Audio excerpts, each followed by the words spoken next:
Right. I just clicked on it. Yeah. We hear people.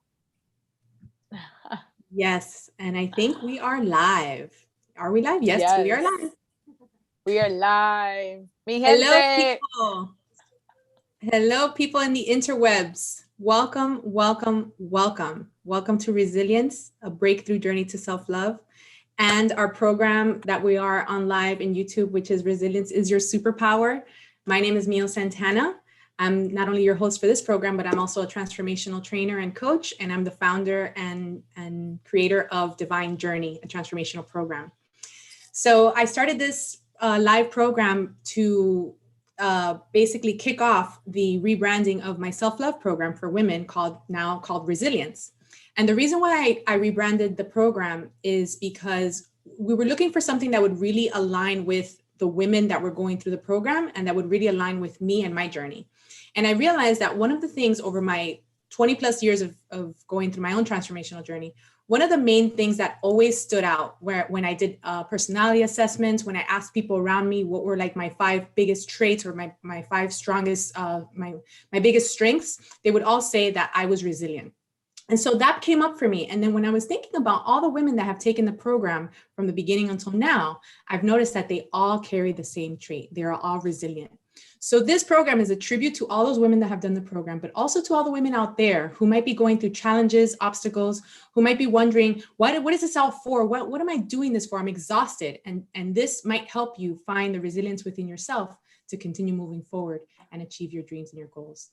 So I brought together during the month of April the most amazing women that I know. These women are doing things on this planet. These women are light workers, they're movers, they're shakers, they are brilliant women. And I brought them all together to talk about their journeys with resilience and how they access resilience on when they had their biggest challenges.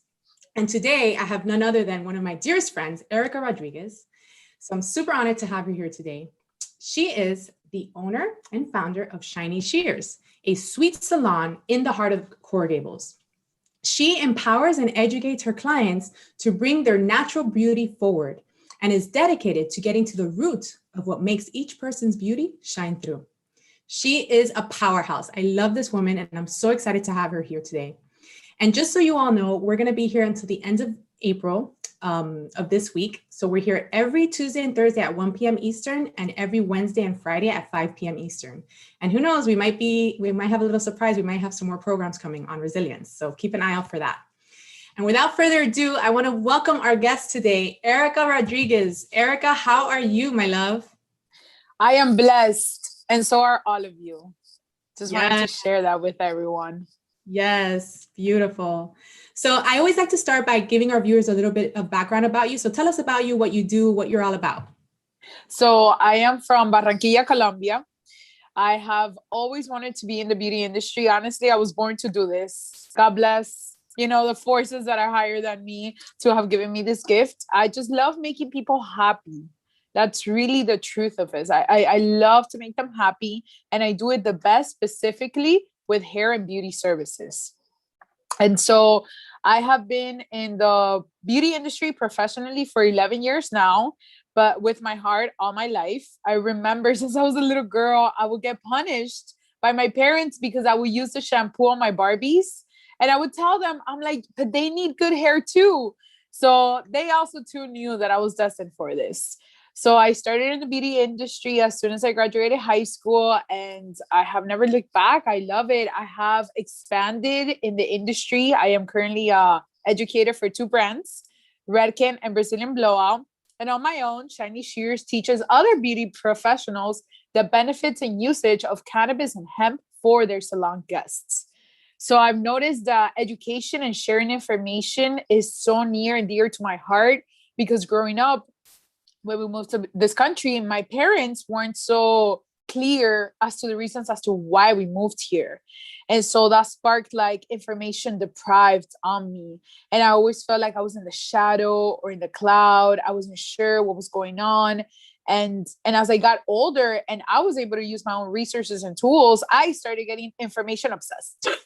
And I needed not only information for my industry, but information in so many other parts of my life, not to only expand and grow, but also to heal a lot of parts.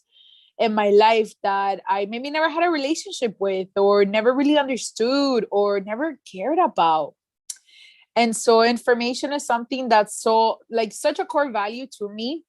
And I have been able to identify that 6 years ago now, 6 years as old as Shiniesheers is, because of all the information I had to seek to be able to open up a business.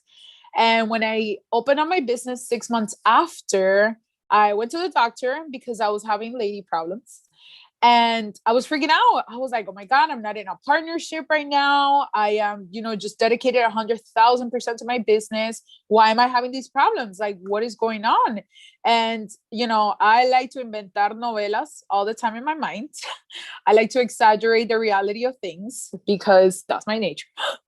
And I told her, I was like, I'm dying. I'm dying. Like, what is happening to me? And she was like, you're not dying. You just first have a lot of stress because you just open up a business. And second, you have a very big weight issue.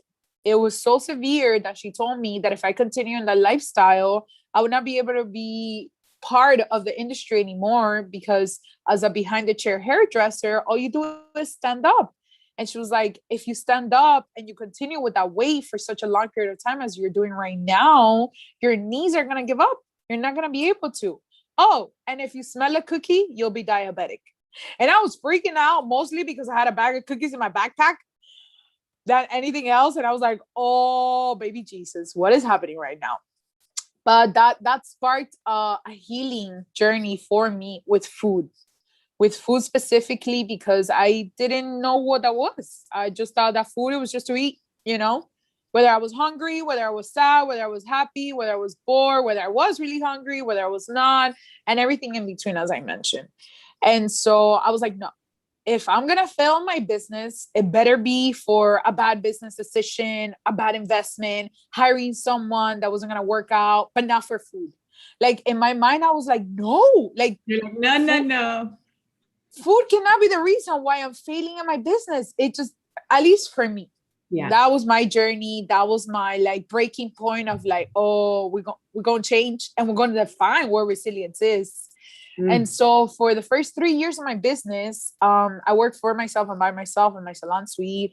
I was very thankful for having that moment of solitude. And I know solitude can have a bad connotation because you're feeling lonely, or because you're an introvert, or because of so many negative things. And it's not truth. And I just want to get a little religious.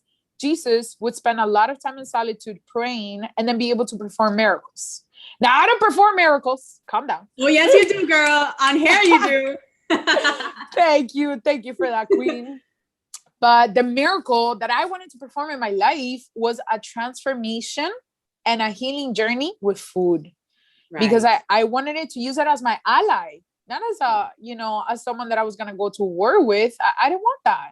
And I mostly didn't want my business to fail because of that. That was like the key thing that was like, okay, I need to be resilient with this. And so I did.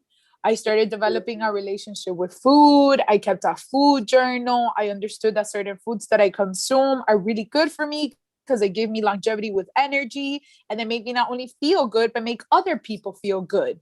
And I learned too that there was food that didn't do that for me, and I had to make peace with it and be thankful for the opportunity that I had with that food, but it would no longer serve me anymore. Right. Yes. And the first 3 years of my business, that's what I was doing. That was the most, like highest level of resilience that I have been able to reach in my life as of right now, because it was such a high commitment. It was showing up every day. And every time in the past, when I would lose weight or I would enter this journey, I would gain double the weight because someone would compliment me. I'll be like, oh, I'm good. I look great. Let me eat twice as much as I did before. And so I wasn't successful with that. And so I wanted it to be successful. And for me, it just coincided with that moment of solitude, of that space. Beautiful. That's so beautiful, because what you just outlined right there was that in order for you to be successful in your own company, you had to go inward and transform your life from within to be successful. And I love that, because we're going to get into all that now, all your journey. It's so fascinating how you overcame that. But a lot of people think, when you think about resilience, you think, what is resilience really? It's this word that's like thrown around a lot. It's like, it's becoming cliche. It's almost like this like buzzword, but in reality, resilience is a person's ability to handle stress, to handle failure, to handle rejection, criticism, and to handle life in general, because life is going to bring you what life is going to bring you. So are you resilient enough to overcome what it brings you and to make it a success rather than a failure? And so resilient people tend to be the ones that know that stress happens. And regardless if stress happens, they learned that they expect it, if it happens, to expect it, but also to manage it and to overcome it. And so resilient people also possess something really important, which I know for sure you have, because I know you personally, I know your story, which is the word grit. It's a 4-letter word, grit. And grit embodies courage, conscientiousness, and endurance. So tell us a little bit about what made you realize. So before we even get into like the weight loss journey and opening Shiniesheers, what made you realize that you wanted to start Shiniesheers? Like, what was that thing that made you realize that that's what you wanted to do? And what did you have to overcome to make that decision? So full disclosure, I didn't even know I wanted to start Shiniesheers. So I was working at a salon, and I had to say I love my salon journeys. I've only worked in 3 salons previous to having my own salon. And the last salon, the ownership dissolved. It was a finance guy and a hairdresser. And it was the perfect combination, because the finance guy would tell us what would be like our goals to meet every quarter and every month. And the hairdresser would allow us to be creative. Once the hairdresser left, the finance guy didn't have a clear understanding of the creativity that goes behind the beauty industry. And so he would share things that didn't align with my core values for being a beauty professional. And so I had to go. I had to go. I couldn't be in a salon or in a location that didn't complement what my core values are. So one of my colleagues left, and she opened up a salon suite. And during that time, I was already going to school full time and working full time, acquiring my bachelor's degree in school. And I was like, no, I can't do this. I can't open up a salon. I have to even schedule the times that I breathe in a day because of the continuity of all the things that I have to do. And she was like, trust me, Erika, you could do this. So I have to thank my colleague. She's out in the internet space, Emily Coyle, for giving me that push and telling me, no, you can do this. You can be committed to this. So she scheduled an appointment with the property managers. They explained everything. And it was a literally one day to the next kind of decision. So on a Thursday, she scheduled an appointment with the property managers. They explained everything to me. And they also mentioned that they needed a background check before they could decide to, welcome anyone into the suite space. And I was like, okay, background check. In my mind, I thought it was like 3-month thing.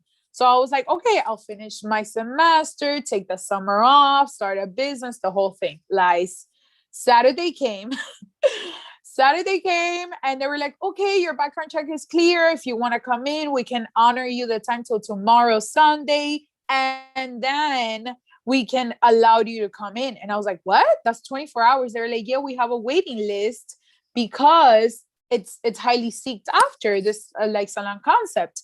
But we can honor you the 24 hours because you came recommended by someone else who's already here. Girl, let me tell you, internet space, I did not sleep Saturday. I got with my friend and she was like, hey, let me give you the business plan as to how you can open this and be successful in it. And I was like, oh my goodness. Okay. So she did. She gave me the business plan. We got together. She explained everything, how it all works. And I have to say that my father, before he passed, he left us a small inheritance. And so I never used that money because to me, that was like the dad's money. I never was like considerate of that. I don't know, like that treasure that I had. So I just left it in the back and I was like, okay, I'll get to it whenever I get to it. So to the penny that my dad left was the penny that I invested in Shiniesheers. Sunday I came, I left all of my paperwork and I left all of the payments that I needed to open the suite. On Monday, I went, I bought all the inventory, called all my clients. And Tuesday, before my first client of the day, I resigned effective immediately to the previous salon. And that was 6 years ago. Yes, literally one day to the next. Wow. So, Wow. So, okay, let's pause there for a second because this is huge. I hope you guys have pens and paper because there's going to be a lot of nuggets here. So, at that moment, I'm sure you were scared out of your mind, right? You're like, oh my God, you're thinking, oh, 3 months from now, after the background check, I have time, like I have all this, whatever, and all of a sudden it happens overnight. So, what was going on inside you? What was the anxiety, the scare, the fear, the nervousness, everything? And how did you overcome that? You said you had a friend that supported you. So, like, how did you overcome, like, step from one side of the fear to the other side of empowerment and courage? For me specifically, it took that one person believing in me, and that was my friend Emily. She was like, you could do this, you could do this, you could do this, you could do this. And I didn't believe in myself, but I believed in what she believed in. I have to say, at that moment, in that time span of those 4 days, I did. And I was like, okay, she crazy, like, but whatever, I'm gonna believe in her crazy because I don't believe in my crazy. So let me just like feed off of her. So for me, it was because I like to share so much of my energy. At that point in time specifically, I was surviving, not even feeding, surviving out of someone else's energy and belief in me. And that's how we did it. That's how I did it. That's how I was able to go in that week. And I have to say, the universe works in such mysterious, complex, and just open ways. 2 weeks after I had opened, I was like, yes, I have a friend here. I feel so good. Our relationship that she was in ended and she moved back home. So all of her clients started coming to me because they already felt comfortable with me. And so that gave me so much more security. In addition to that, I already had 3 years of my bachelor. I took a sabbatical within a year and a half of my business. So I already had some kind of administrative knowledge and business knowledge. So I applied it. I was like, well, I learned the theory. Let me put it into practice now. Let's see how true everything that I learned is. And I did. I started, like I mentioned in the beginning, I started looking for other resources and tools that were accessible and available to me. I became even more information obsessed. I started joining groups of other professional hairdressers who were in the business ownership realm. And I started feeding out of all the information. So I guess to answer your question as a whole, I believed in someone else and I looked for resources. I didn't stay stagnant because for me, that wasn't going to be a solution. I made the step, so I had to keep moving. I couldn't let it go. Exactly. And so, wow, this is so amazing. So you were there, you accepted it, you went through it, and then you're a year and a half into your business. All of a sudden, this lady leaves, you get her clients. So you're really rolling in this, you're in it, at any time did you look back and realize, wow, how did I do that? Where did I find the strength in me? Like, did you have that moment of reflection, and how was that? I had it, I want to say 3 years after I had my business, because everything was happening so quickly that I didn't have time to just kind of like be on a red light and be like, oh, let me look and take a look and see. No, I went head first into my business 6 months after I started my weight loss journey. So I literally couldn't like take a pause.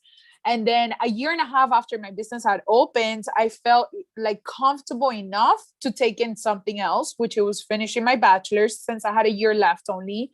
So I did. I finished my bachelor's. I was already on quote unquote autopilot with my weight loss journey. I felt really comfortable with all of the decisions I was making in regards to that.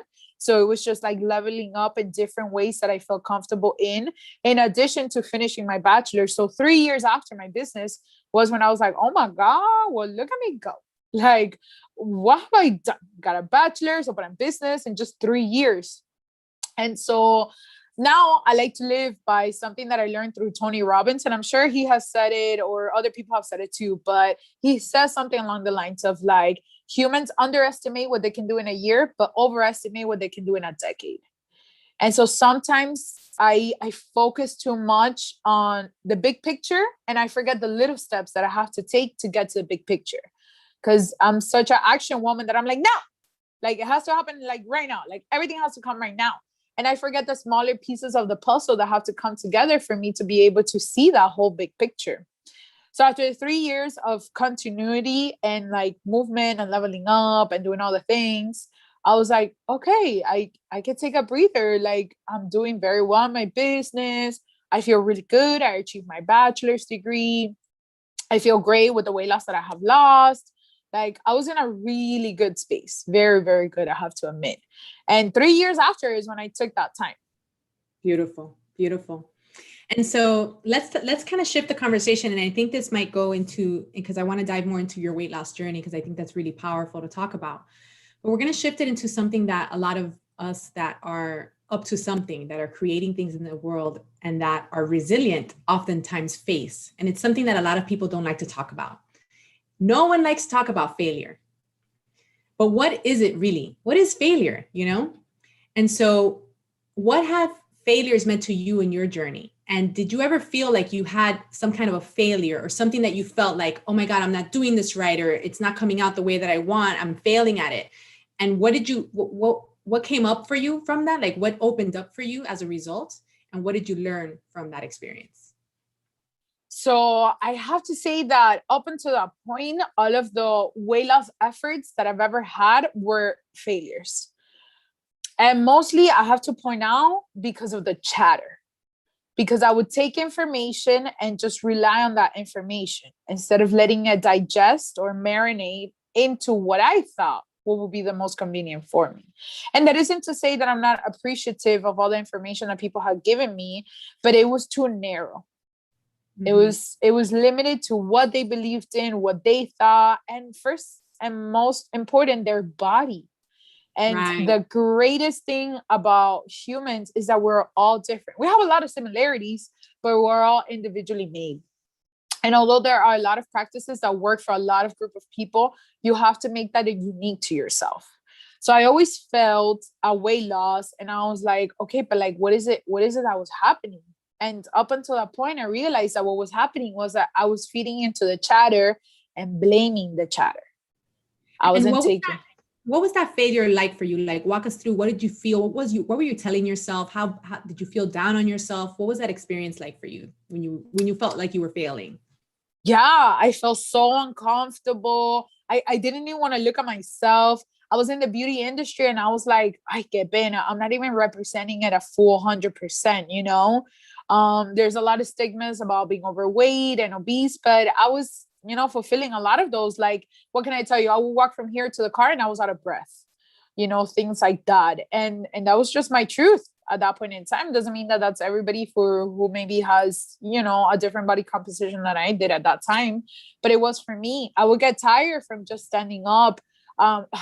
Something that was so embarrassing and I will feel it all the time was I was so big and I had such a big stomach in particular that I would hit my clients with my stomach when I was servicing them or coloring their hair. And I would feel it and see it and it would make me so uncomfortable because they would have to like move their arm or shift their own position. And I was there to serve them. And I felt like I was taken away from them during that time. So it made me feel uncomfortable, like you put on a wet sock uncomfortable, Right, you know, right, yeah, like yeah. that level of uncomfortable. And then not only do you have that wet sock, but you're walking with the wet sock. Yeah, Oh. exactly. Wow, that's super powerful. So you're in this situation, you're taking in all this chatter that's not working for you. It's not aligned with your body. And you finally realize, you make the click that you realize that it has to be something that works for you. And how did you make that click? And what opened up for you as a result of like failing at it for so long, but then being able to overcome that and find the way for you? So I started losing weight. And when my clients would tell me things like, "Hi, Erika, you look different," or just people that hadn't seen me in a long time, "You're looking different," I would try to shift the conversation immediately. Because I was realizing that, like, okay, what I'm doing by my own is working. Obviously, people are noticing a different. But if I take any feedback, let's just call it, I would shift it and I'll be like, oh, I can give up. I'm doing a pretty good job, so I might as well, you know. The truth was that I was just like starting to climb the mountain, not reaching the peak or not reaching the top, and I was giving up too quickly. So I decided to take that feedback and let it pass by really quick, because if I stayed with it, I would give up, and that wasn't fair to me or my goals that I wanted to reach. I wanted to keep moving forward, and that was myself too. I had to identify that. And now I am learning to take compliments regardless of how I am, where I am, or how I'm showing up. Because sometimes I'm missing half a lash and my clients are like, "Oh, your skin is so beautiful." And I'm here focusing on like, "Oh my God, my lash is looking busted, but my skin is great." Okay, let me focus on the skin. So focusing on the things that were working, focusing on the things that were making you feel good, instead of focusing on the negative and focusing on the things that would bring you down. Beautiful. And so from failing from the negative chatter all this time, or from maybe not even negative, people were trying to help, but like you said, like they just weren't, they weren't attuned to the uniqueness of your body. You were able to overcome that and find your own rhythm, find your own balance in your weight loss journey. You started losing weight, and then you started shifting your reality. So when you started doing that, tell us about that experience of actually getting empowered, like getting your power back from your weight loss journey, and like being the one that's creating your reality instead of being a victim to it. So with that journey, I learned to humanize emotions, because emotions sometimes show up and they can be scary, and it can be happy or sad. I like to believe that every emotion is either happy or sad, and then a derivative of those two. And they were showing up, and I was so nervous to deal with them because I didn't know them. I was like, "Who are you? Where are you from?" Like, who are you? Like, but you're in me, but I don't know you. And I was like, what is this? So I started to humanize my emotions. Like the sad ones, I like to say very jokingly, is a drunk girl that shows up, but she's also my friend. And she shows up drunk, and I look at her and I'm like, "Girl, we're not going to do that today." Because I know how my drunk friend acts, and I know what she's going to do. And I'm like, "No, we're not going to do that." And then when she shows up happy, or courage in particular, courage for me is Mulan. So I had to be very courageous in certain areas, because I had to defy what was tradition, quote unquote, like the movie Mulan. She defined tradition to help come to a solution. Right. So I didn't have to follow the traditional, like this or that or whatever. I had to define it on my own, And then happiness to me are minions, because they're so excited all the time, but then they truly come from like yourself, and they have like this greater force that rules them in a way, And so I started to humanize all my emotions, both happy and sad, and everything that comes from them. And it allowed me to have a better understanding of each journey, of each day, of each moment, how I was showing up. And that's what allowed me to have like a more successful time, not only with myself, but also with other experiences too. Amazing. So yeah, you embraced yourself fully. You embraced all the emotions, the good, the bad, the ugly, everything. And you use that to empower you to move forward and to keep on your journey. That's amazing. Congratulations. So after overcoming all of this, and not only your internal battle of overcoming your inner demons, or your inner chatter to overcome your weight loss, to be a business owner, to be successful, also overcoming like societal, like how to run a business, how to start all these things, you were able to overcome all these things. And you realized very early on, and this is one of the questions that we always touch on here, which is oftentimes the road of resilience and the road of success feels lonely, because we're so driven and we're so focused that we're like going, doing. And oftentimes we tend to, like, it's like this mentality of taking the bull by the horns and having the control. But in reality, what we realize that it doesn't, success doesn't happen in a vacuum. And you said that very early on, a woman helped you, a friend helped you, and you counted on her. You took her support to push you forward and to help you grow. And so what other influences have you had as far as like community and connecting and being, helped by others, and you helping others to grow and advance in your journey? So I'll share with you guys. So I can be very friendly, but it's very hard for me to friend someone. And I've always felt that way, because in my business, in my industry, we have to be very social, right? But we always have to have a boundary. Like there has to be a stop. I can treat you like my homegirl while I'm servicing you, but then after that, like that's it. Like that's it. That's the limit. And so I had one really good best friend. We had known each other since high school. We have been friends for 12 years. And as we started growing up, our desires started shifting apart. And I particularly became more verbal with the dislikes that I would have, in particular in our trips. We were taking a lot of trips together. We were both independent and financially stable to be able to support or sponsor, as I like to say, our own trips, our own experiences. And when that started happening, I was like, okay, we're not seeing eye to eye. There's a lot of limitations here. So we broke up and I had no friends. Oh, girl, I felt so lonely. And through the power of the universe, that's what I like to call it, I met Jasmine, a mutual friend, Jasmine Alvarez. And I was telling her, I don't know why particularly her, I was able to voice this. And I was telling her, I'm like, hey, you know what? I'm having a hard time connecting with other women. Mind you, I was part of plenty groups and I was networking a lot and I was putting myself out there. It wasn't like, oh, I'm feeling lonely, but I also have no friends. And I want to be specific on the loneliness I was feeling. I wanted friendships, like women friendships. Right. And I was doing all the things. And she was like, hey, you should join this group of women that I'm a part of, Las Comadres, which that's how Mio and I met, through Las Comadres. And I was like, oh, I don't know, you know, like to me, it seemed like, oh, I'm paying for a friendship. Right. And that's the mindset that I had during that time. And I was like, oh, I don't know. And she was like, come on, just attend their events. Their events are free. You just have to register. That was obviously pre-COVID. You could just go, show up, see how you feel. If you don't like it, don't worry, nada pasa. And I was like, okay, I could do that. I can go and network because I'm really good at it. So I did. I showed up as myself and it was like, girl, where have you been?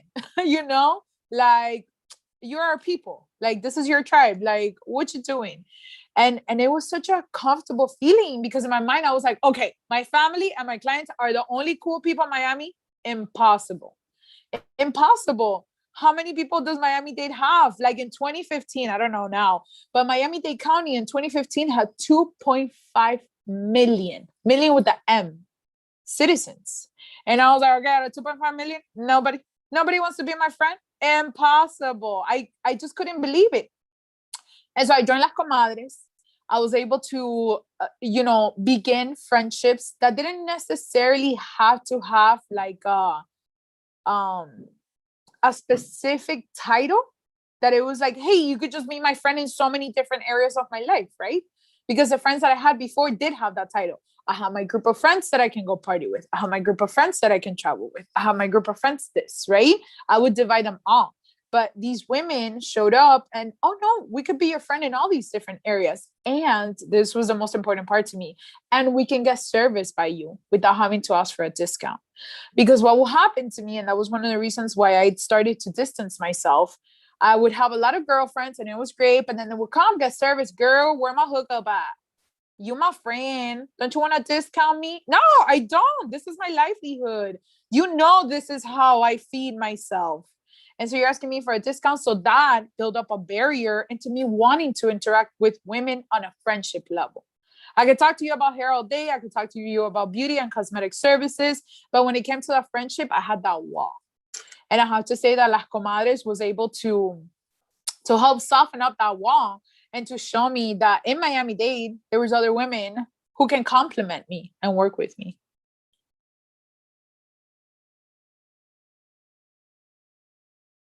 You're on mute, boo. Yes, beautiful. And just so you know, I'm a proud member of Las Comadres, and this is not an ad for them, but they are an amazing organization of women who own businesses, who don't own businesses, moms, single women, everybody's in there, and we support each other. And that's how I met Erika. So we're very, very grateful and honored to be a part of that. So yes, exactly. So when you get involved with community, when you allow yourself to receive support, to be open to what's out there, all of a sudden you expand and you grow even more, and we're able to support each other. We're tribal creatures. We're built to be in community. We thrive when we're in contact and connection with one another as human beings. So I always like to talk about that because it's so important on your journey of resilience to allow help in, to ask for support, to open yourself up, to receive that which is available to you in your journey. So tell us, Erika, was asking for help ever a challenge for you along the way? Like when the girl, let's say, that helped you start the business, or anybody that has helped you along the way, was it hard to allow yourself to receive the help or the support, or to ask for the support? Tell us about that. Absolutely, both. And it still is, full disclosure, it still is hard for me because I am so keen to giving all of the support and this help, but it's very hard for me to receive it because I feel like, oh, but why? Like I can do this by myself. You know, that was always my thing. I could do this by myself. I could do this by myself. And that started becoming such a hassle, even for myself, because I was like, wow, but I can contribute to a lot of people. Why can I receive it back? Like why is it, you know, that I'm not allowing that? So it was, and it still is. I have had a lot of healing and a lot of encouragement from just a lot of groups of women and men too, I have to say, that have given me that permission to receive that help. And so I'm like, okay, yes, I am worthy of this help, or I am worthy of receiving like this help or this contribution or whatever the benefit is for both parties too, you know? Beautiful, beautiful. And so let me ask you this. Along your journey of everything that you've been through, after everything you've learned on your journey, what is the biggest thing that you take with you and from your journey to move to the future, to go with you to the future? What is the biggest thing you've learned? To tap into my passion, to have a clear, transparent, water-based, as you know, as clear as possible, reason of the why. Why do I want to do this? And the grand majority of the time, it comes together full circle into helping other people. But why do I want to help other people? Do I want to help other people because I feel better by helping other people? Or is it truly because by assisting, coaching, or helping, creating that expansion of capacity for other people will be helped too? So it's more of a ripple effect rather than for me to benefit, right? But at the end of the day, is a clarity, 100% clear on the why. Why am I going to do this? You know? Yeah, why you do what you do, why you get up in the morning. Simon Sinek, for those of you who don't know, Simon Sinek did a very famous TED Talk on the why. So if you Google or if you search on YouTube, Simon Sinek why, you'll see a beautiful talk exactly about that, about choosing your why, because that's what gets you up in the morning. That's your true north. That's what guides you in all your decision making. Beautiful. And so the last question we always like to ask on here, because you know we're so honored and just so inspired by your journey, Erika, everything that you've overcome to be where you are now. You're thriving and you're growing and you're expanding even more. Just don't forget the little people. But we always like to end the conversation, and I could talk to you for hours, so we're probably gonna have to bring you back and do a part 2, okay? Because I know you have a lot more to talk about in your journey of resilience. But what would you say in your heart are some words of wisdom that you would like to leave our viewers, maybe some viewers who might be going through similar journeys as you have and who might be maybe suffering or going through a hard time right now? What would you like to leave them with? I would say be friends with those negative emotions. So I'll leave you with a quote that Rihanna and Eminem hold near and dear to my heart. I have to let you know right now. They to me are like poets. So they taught me to get along with the monsters that are under my bed and get along with the voices that are in my head. It doesn't mean that you have to give them like room and board and breakfast every day. But once you recognize them and you know why they're showing up, you have that level of awareness where you can pivot to be profitable, not just monetarily, but in other aspects of your life. If you don't recognize them or you don't have that level of awareness when they show up, you stay in that. And if you want to, that's okay. This is just a recommendation or an invitation to have awareness and to welcome it, right? And to give it an expiration date. Okay, they showed up, they here, bye. Like you can now stay after X amount of time because it limits your why and your true calling and your passion. And I tell everybody who's watching out there or who will watch, we need you. We need everything that you have to provide. It doesn't matter how little you think it is. Please believe that it is necessary now, tomorrow, and in the future. Yes, absolutely. Absolutely, guys. You heard it here. Erika is speaking the truth. She's dropping truth bombs on you. So please, please, please play it back. Take notes. These are golden nuggets that Erika was sharing right now about life, about her journey, about resilience and what it takes to overcome and to succeed and to just be fulfilled and be happy and aligned with your why and why you're on this planet.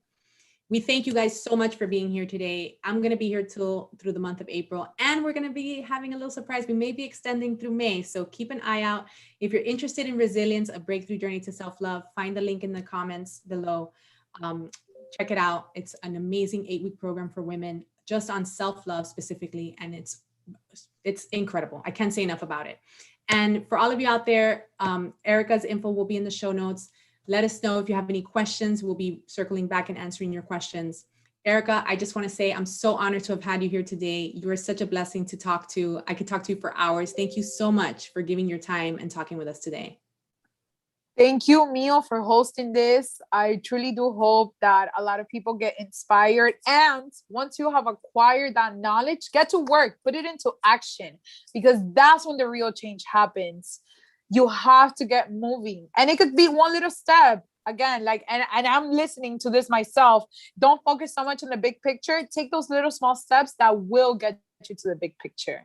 Thank you so much, Mio. You are doing groundbreaking work. And trust me, it has such a great ripple effect that I just love you to death, girl.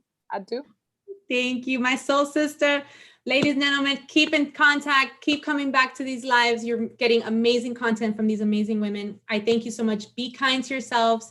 Be kind to each other. We love you, and we'll see you next time. Take care. Bye. Ciao.